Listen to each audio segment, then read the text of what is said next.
భారత వాయుసేన flight lieutenant Siddharth Yadav ఇటీవల గుజరాత్లోని జామ్నగర్ వద్ద జరిగిన జాగ్వార్ యుద్ధ విమాన ప్రమాదంలో మరణించారు. ఆయన హర్యానా రాష్ట్రంలోని రెవాడి జిల్లాలోని మజ్రా భాల్కి గ్రామానికి చెందినవారు.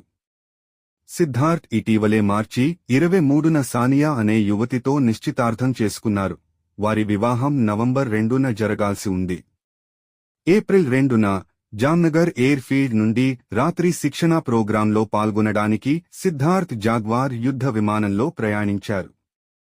విమానంలో సాంకేతిక లోపం ఏర్పడడంతో ఆయన సహచర పైలట్ను సురక్షితంగా బయటకు పంపి జనాభా ఎక్కువగా ఉన్న ప్రాంతాన్ని దాటి ఓపెన్ ఫీల్డ్లో విమానాన్ని దించేందుకు ప్రయత్నించారు.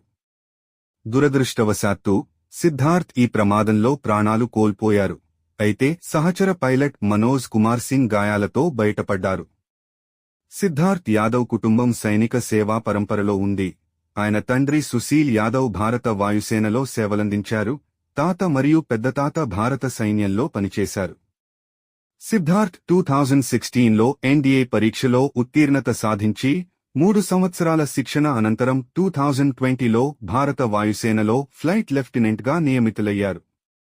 సిద్ధార్థ్ యాదవ్ పార్థివ దేహాన్ని ఏప్రిల్ 4న ఆయన స్వగ్రామంలో సైనిక లాంఛనాలతో అంత్యక్రియలు నిర్వహించారు. ఈ సందర్భంగా ఆయన నిశ్చితార్థిత సానియా తీవ్ర విషాదంలో మునిగిపోయారు.